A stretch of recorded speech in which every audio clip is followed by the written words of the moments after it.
so Andy and I decided to go to Costa Rica, and we flew to Costa Rica in January 2007, and I was still trying to go be with it, but I was still resisting. My bacheloreness was still trying to fit, so I remember as we were landing, I remember talking about our hopes and expectations for the trip. We had a 2-week adventure trip planned, and I remember saying to her, I hope you know this doesn't mean anything. I cook, I put the plates, everything. So the husband, when I arrive, he started laughing. And the kids say, too tiny. So she arrived and she said, what are you doing in my house? I say, I just finished. Finish. She went around and she come to cry like, how long are you gonna stay in Canada? I say, I need a job. So she called all of her friends. In less than 1 week, I was busy until now.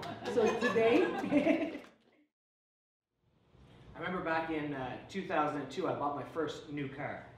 I was pretty proud of myself. It was a $50,000 Infiniti. In those days, I wore fancy suits and ties every day to work. And I remember it was 2012. I was on Quimple Road in Halifax, and I parked at a Tim Hortons. And I was taking a bunch of Tim Hortons cups to throw in the garbage can at Tim Hortons on Quimple. I was looking back at my car and thinking, good for you. You've done well. You came from very little, and you did it your way. You should be proud of yourself. And as I was taking those cups and putting them in the garbage can at Tim Hortons, my car keys went in the garbage with the cups. And I went from being very exalted and proud of myself to being instantly humbled. I decided to do, my first documentary was called The Panther Next Door, and it was about a black man that moved in my neighborhood in the early 70s with, in a station wagon. And he got out of the station wagon with like 5 kids. They had big afros. And I didn't know anything about afros, only on Soul Train. I don't know if you guys know about Soul Train.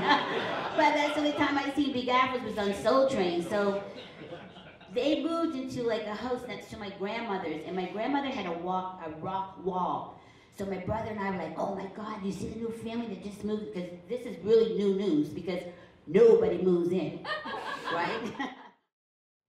Okay, so first of all, it was the 3 questions. Is this the right thing to go forward? Second, let's get perspective. How big was it? This was a typo. Yes, there was a lot of work in redoing the videos, redoing the workbooks, but it's not the same amount of work I did the first time, right? It was a typo. That was the mistake.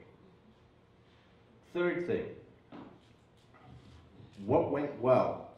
Well, because the thing is, when things go wrong, do we ever look at what went well? Yes. Do you? Okay, you're weird.